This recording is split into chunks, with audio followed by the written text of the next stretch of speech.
Dynamic Karnataka YouTube ಚಾನಲ್ಗೆ ಸ್ವಾಗತ. ರಾಜ್ಯ ಒಕ್ಕಲಿಗರ ಸಂಘದ ಮಾಜಿ ಉಪಾಧ್ಯಕ್ಷ ಎಚ್.ಎಲ್. ಶಿವಣ್ಣ ಅವರ 81ನೇ ಹುಟ್ಟುಹಬ್ಬವನ್ನು ಮಂಡ್ಯ ತಾಲೂಕಿನ ಹೊಳಲು ಗ್ರಾಮದ ಚಿತ್ತನಾಳಮ್ಮ ದೇವಸ್ಥಾನದ ಆವರಣದಲ್ಲಿ ಅದ್ದೂರಿಯಾಗಿ ಆಚರಿಸಲಾಯಿತು. ಚಿತ್ತನಾಳಮ್ಮ ದೇವಸ್ಥಾನ ಟ್ರಸ್ಟ್ ವತಿಯಿಂದ ನಡೆದ ಕಾರ್ಯಕ್ರಮಕ್ಕೆ ಮಾಜಿ ಶಾಸಕ ಎಚ್. ವಿ. ರಾಮು ಅವರು ಚಾಲನೆ ನೀಡಿದರು.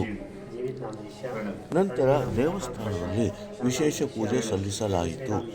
ಪೂಜೆ ಸಲ್ಲಿಸಿದ ನಂತರ ಎಚ್.ಎಲ್. ಶಿವಣ್ಣ ಅವರು ಕೇಕ್ ಕತ್ತರಿಸಿ ಹುಟ್ಟುಹಬ್ಬವನ್ನು ಆಚರಿಸಿಕೊಂಡರು. ಈ ಸಂದರ್ಭದಲ್ಲಿ ಮಾತನಾಡಿದ ಮಾಜಿ ಶಾಸಕ ಎಚ್. ವಿ. ರಾಮು, ಎಚ್.ಎಲ್. ಶಿವಣ್ಣ ಅವರು 80 ವಸಂತಗಳನ್ನು ಪೂರೈಸಿ 81ನೇ ವಸಂತಕ್ಕೆ ಕಾಲಿಡುತ್ತಿರುವುದು ತಮ್ಮೆಲ್ಲರಿಗೂ ಸಂತಸ ತಂದಿದೆ ಎಂದರು. ಶಿವಣ್ಣ ಅವರು ಹಲವಾರು ಜನಪರ ಕಾರ್ಯಕ್ರಮ ಮಾಡಿದ್ದಾರೆ, ಪಕ್ಷಭೇದ ಮರೆತು ಗ್ರಾಮದ ಅಭಿವೃದ್ಧಿಗೆ ಸಹಕರಿಸಿದ್ದಾರೆ ಎಂದರು.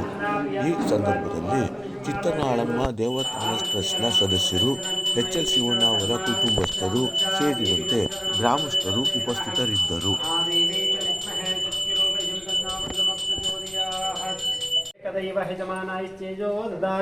कात्यायनाय विद्महे कन्याकुमारी धीमहि तन्नो दुर्गे प्रचोदयात्.